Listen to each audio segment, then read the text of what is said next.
Okay, here is one situation that goes down two very different ways. First scenario, parent says, "Why are these toys still out? They should have been put away already." And the child says, "I don't want to clean up." And then the parent says, "I don't care what you want, clean up the mess or else." Okay, scenario two, same situation. Parent says, "I notice your toys are still all over the floor and we do need to clean them up so no one trips and so that they're ready for the next time you want to play. Let's work together and we'll put them back in the toy box together, okay?" Child says, "I don't want to clean up." And then the parent says, "I know it's not always fun to clean up. I get it. But taking care of your things is important. Come on, let's set a timer for 2 minutes and we'll see how much we can clean up together. And when we're done, we can either grab a snack or we'll get all the drawing stuff out." So same situation, two very different ways to handle it. The main difference is the communication and the language coming from the parent. Hey guys, welcome to the Emotionally Intelligent Parenting Podcast. I'm Stephanie Pinto, the host. You guys know me. I'm a mum of two. I am an author, an international speaker, and an award-winning coach. I love all things emotional intelligence and parenting. And I'm very glad you're here today. This is going to be a good one. This is something really close to my heart. It's all about how we communicate with our kids and the language that we use, because this makes such a difference in our home. It makes such a difference to our relationship. And to be honest, it will reduce the stress and reduce the conflict and the arguing and the fights and maybe the door slamming or the yelling.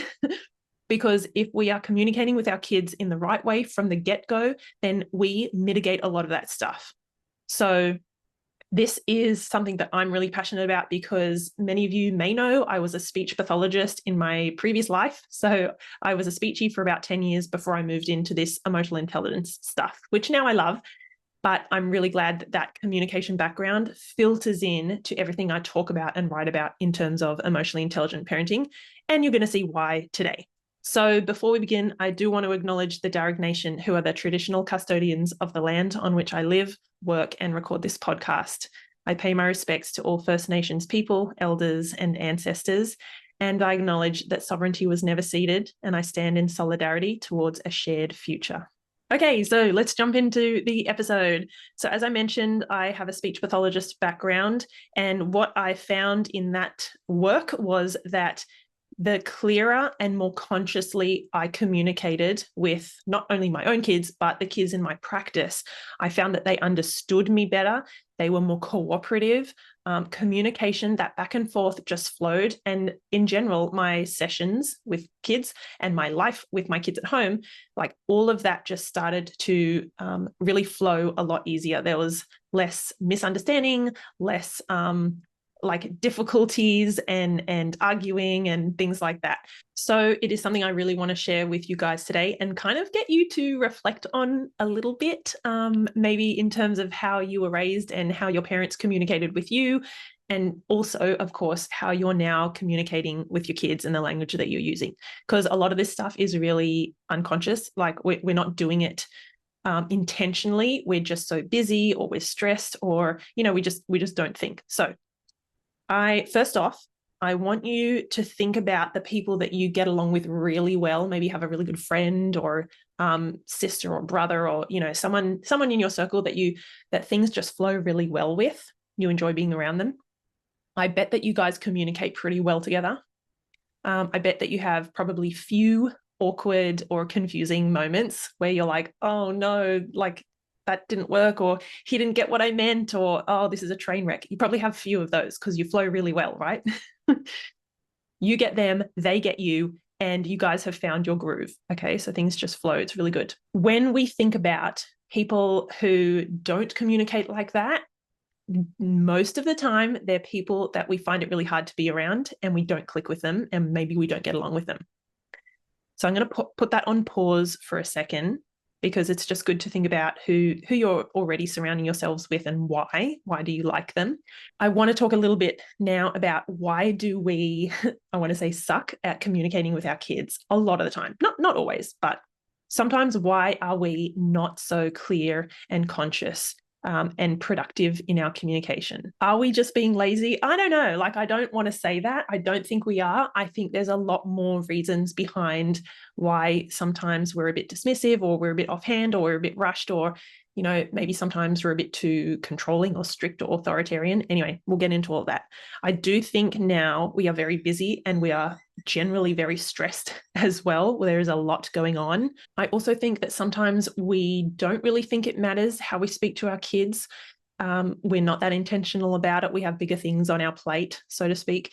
I also really do believe that we weren't taught how to clearly communicate by probably our parents or caregivers or people around us, maybe even teachers and educators. It's almost like finding a diamond in the rough kind of thing, someone who communicated really consciously, really at your level, so you understood and really took the time, right? Another thing I want to get across to you guys, we will often believe that being strict or authoritarian is the best way to maintain control. And I also think that sometimes we will incorrectly assume that since we know best, we can just like give orders without any explanation and our kids will just do the thing. I know that some parents worry that like engaging in discussions or explanations is going to undermine their authority. Maybe it's going to lead their kids to challenging their decisions, and we don't like to be challenged. Sometimes we do not have a good reason for asking our kids to do things or not do things. And we that's confronting. We don't like seeing that, right? It means we have to explain ourselves. And sometimes this is why we say things like, because I said so, or I just do it. You know what I mean? I don't want to hear it. We shut down and we end the conversation without taking the time to reflect on our own behavior and maybe why we've said they need to do that thing. I don't know if that sounds familiar. I want you guys to kind of tick these imaginary boxes. Think about like, did your parents or caregivers ever communicate like this? Did they ever use like vague, ambiguous kind of language like, who did this? Or how am I supposed to find anything in here? If they're in an untidy room, or maybe stop talking like that. So when we think like, what does that mean? Like, what does that way of talking mean? Is it disrespectful? Is it rude? Is it uncaring or unkind? Is it, so sometimes that really vague, ambiguous language it's very difficult for people to kind of understand really specifically what you're talking about there. Did your parents or caregivers use kind of reactive language? Do that once more and we're leaving. Or like giving an automatic no with no reason. Sometimes we had parents or caregivers who were very dismissive in their language. Things like, you're too young to understand. It's none of your business. I don't care why I said no. Or the one a lot of us heard, because I said so. Another way of communicating that was and still is very common is using really authoritarian or controlling or commanding kind of language. So things like, do as you're told, no questions asked. It's almost like there's no wiggle room. There's no space for that other person to ask a question or to even ask for clarification. It was like, do it. I don't want to hear about it. Sometimes we had parents or caregivers who were really inconsistent and unpredictable in their language as well.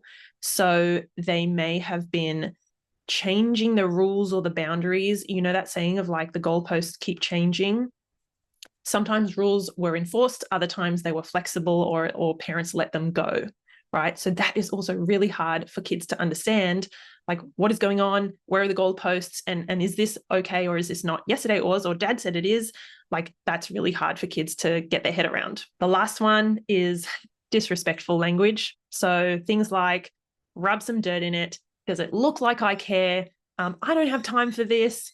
Like, really, I'm up here, you're down there. I don't really care. You're beneath me, basically. So if you think about it, like we would never treat a friend or maybe a colleague or a neighbor, we would never treat potentially people our own age this way. And yet for some reason, it's like this unconscious, it's like okay to speak to kids like that. I want to gently draw your attention to your own habits. Which of these things do you tend to lean into and do you tend to say? Like what of those habits do you tend to have? No one else is here. It's just you and me. So be honest. It's hard, but this is where the work happens. And this is where things really start to shift. I get that this is only a podcast episode. This is not like one-on-one coaching. But honestly, it can be so powerful if you let it. If you let some of these ideas and these concepts sink in and you start to shift the way that you see yourself communicating with your kids, then this is where the magic can happen. You know what? I actually had a memory just before, and I cleared this with my husband. I said, hey, do you remember that thing that you used to do? Can I talk about it on the podcast? And he said, yeah, of course. So I have full permission to talk about this story. My husband, probably in the earlier years of when we were together, and we've been together about 20, just over 20 years, right? So if we were having an argument or a disagreement, something like that, he would often say, what's wrong with you? Like four little words. Sounds very innocuous, right? But he would say, what's wrong with you? And I would be like, what do you mean? Like nothing, I'm just trying to say this, or, you know, whatever we were discussing. And I got to the point where I realized that it was something that he said a lot, and it actually really like dug into me. And so I had this conversation with him once, and I was like, babe, when you say what's wrong with you, like there is nothing bloody wrong with me. Like, you're making me believe like there is something wrong, like I'm bad, or there's, you know, something that's not right in like who I am and the way I'm dealing with things. Like I'm just having a hard time here. I don't know, whatever I said. And so he didn't know, like he didn't realize he was doing that, right? And so he stopped doing it. And like I feel like maybe once it slipped out, and I've been like, and it's not been for years. He's probably listening to this. Hey, babe. So, but it's been so long. But that was something that just stuck with me, and I didn't even realize it was so like unconscious until I just realized one day, and I was like, that hurts. Like, stop it. So anyway, okay, let's move on. I have a few different scenarios here. They really help to ground this and make it sink in. It's going to make a lot more sense. Okay, so on the one hand, we have the more indirect or unclear, maybe dismissive communication. And then on the other side, we're going to have the same scenario in a more clear, conscious, and respectful way to communicate. So first scenario is a bedtime routine. Dun, dun, dun. This is something that I know so many parents struggle with, and we have struggled with it off and on, and we're in a good space now. But oh my goodness, for years, especially when the kids were younger, this was hard. First scenario, parent might say, come on, it's late, you should be in bed. And the child will say, I don't want to go to bed, something like that. And the parent then says, just go to bed. I am tired of this argument every night. Not clearly telling the child what time they should be in bed or why it's important to be in bed. There's no teaching going on. There's no explanation. There's no room for negotiation. Just like, do it. I don't care. Go. So same scenario in a more clear, conscious, or respectful way to communicate. Parent might say, hey, buddy, it's 7 p.m., which means it's time for bed. And we know getting enough sleep helps you feel good and gives you energy for playing tomorrow. Come on. I'll get you into your pajamas, then you can brush your teeth. And if we start now, we'll have time for books or coloring or something else. Child might say, I don't want to go to bed yet. No surprises, right? And the parent can then say, I understand you want to stay up, but your body needs rest so it can grow and be strong. How about you pick out your favorite book, and we're ready to go after we get in pajamas. Okay, so a lot more clear. There's a room for the child to say, I don't want to go to bed, and they're not shut down. There's also explanation about why we have to go to bed, and also some choice and control in there at the end. Do you want to pick out a book, and I'll pick one, and then we can read them? So you guys might have been able to hear, like, it's a lot shorter and quicker doing it the first way. The second way takes time. It takes energy. It takes some foresight, some thinking. Like, it takes us to have reasons, to know our reasons why we have bedtime at a certain time, or why we can't just stay up late all night, right? It allows some of that back and forth. It doesn't command obedience, like blind obedience. So yes, it takes extra time, but if you think about it, if we're teaching our kids to communicate in this way from the get-go, when they are 12 or 16 or older, this is going to be their normal. This is going to be natural to them. They're going to communicate and expect other people to communicate like this. And when it breaks down, they're going to go, oh, something's not right here. Let me work this out. Let's solve this problem, rather than like, obey me. If you don't, I'm out of here. End of conversation.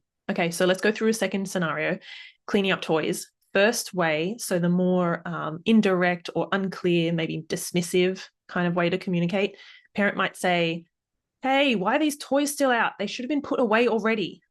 Child might say, I don't want to clean up. And then parent might say, I don't care what you want, clean up the mess or else. Scenario done in a different way, way number 2. So more clear, more conscious, more respectful. Parent might say, hey, buddy, I noticed your toys are still all over the floor.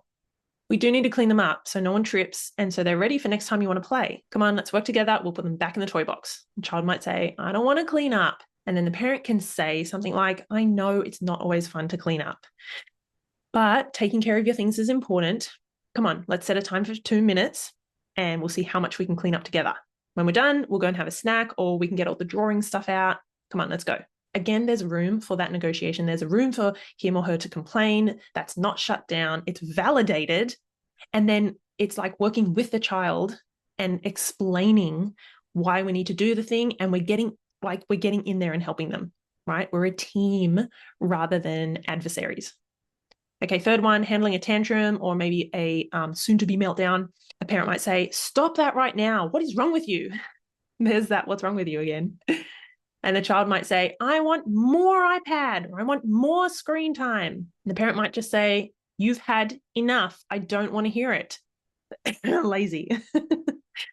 So very quick, very simple, like no judgment there, because I'm sure I have said multiple of these things with my kids. I'm not perfect. You ask them and they'll be like, no, mum tells us off all the time and she's mean. But it is, if I'm honest, it's a lazy way to communicate and it's a lazy way to parent, because it's very quick. It's very dismissive. It's, I don't have time for this. It's, I'm above, my plans matter. Just get on board. Like it's not respectful. So second way that we can go through this scenario is parent might say, I get it. I can see you are so upset. It's okay to feel that way, but you can't yell, you can't throw, or, that's unsafe. Do you want to use your words and tell me what's wrong? Or do you want to tell me that you need help? And the child might say, I want more iPad. And then the parent could say something like, I know you love the iPad. I know it's your favorite thing right now, but we have a rule of 1 hour a day to make sure you have time for other activities. So why don't we look at the schedule together to see when your next iPad time is and what's something else we can do now? We could get the Play-Doh, or we could get the markers, or we can go and have a snack, or we can go and do this. Again, like giving that choice and control and allowing the child not to be okay with whatever the boundary is, but then working through it with them. It's like being on their level and working collaboratively rather than just this, I'm up here, you're down there. What I say goes, you don't get to have a choice here. It's actually funny that just before I came to record this, I was making my notes and I heard the kids on their computer and I heard one of them say, what are you doing? I'm not playing with you, like out of the blue. And I was like, ooh, what's going on? And a quick conversation can lead to something like, hey, you've got to tell the person what they're doing or what's bothering you, and then tell them what to do or tell them what you want them to do. So my child said something like, stop collecting all the gems. You're not leaving any for me. Just collect half and then let me do some. Perfect. Scenario number 1, complaining, arguing, one child stomping off. Scenario number 2, them working together, one of them listening and realizing what they've done wrong and then adjusting their behavior so that they can keep playing. So I want to end by saying, if we want our kids to learn how to solve problems, how to compromise, how to negotiate, well, then guess what? Of course, we have to punish them every time they get it wrong. Just kidding. We have to teach them how to solve problems. We have to teach them how to compromise. We have to teach them how to negotiate. The communication starts with us. I just wanted to remind you guys that if you go onto my website, I have about 20 or 30 resources, some of which are free and some are about $5 or $9.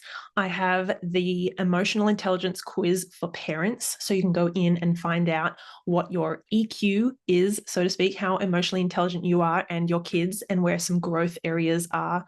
I've got an after school struggles parent guide for challenging behavior. So that's a beautiful parent guide there for a few dollars. There's a 15-page guide called Cooperation Through Connection. It's a parent guide for a punishment-free home. A lot of people laugh when I say we have a punishment-free home. They think that my kids rule the roost and there's no rules or boundaries. And I'm like, oh my goodness, could not be further from the truth. So I love that parent guide there. There's also, I have my kids' emotion wheel and my parents' or adults' emotion wheel. So they're beautiful posters, totally rainbow colored, and they're really beautiful. You can print them off and have them at home. I have a How Am I Feeling poster, a mood meter poster as well that you can complete with your kids. And then I've got some guides on Help My Child Is Hitting. So it's a parent guide. How to diffuse meltdowns. How to stop shouting at your kids is a really popular one. That's under $10 at the moment. And beating anxiety in kids as well. So a few more posters, things like calming strategies, some affirmations for kids, some strategies to diffuse meltdowns poster, and even some respectful ways that we can say no if our kids are sometimes really reactive and can't handle a flat out no. Then how else can we let our kids know they can't do something or we can't go somewhere? So that's a really helpful one as well. I like that one. Okay, if you want to go and check out those resources, just go to my website. It's stephaniepinto.com/resources, or I'll put it in the show notes so you guys can check them out. But yeah, they're all super cheap. Like I said, some are free. I'd love you to go on there and check them out. All right, thanks guys. Have a great rest of your day, and I will see you next time.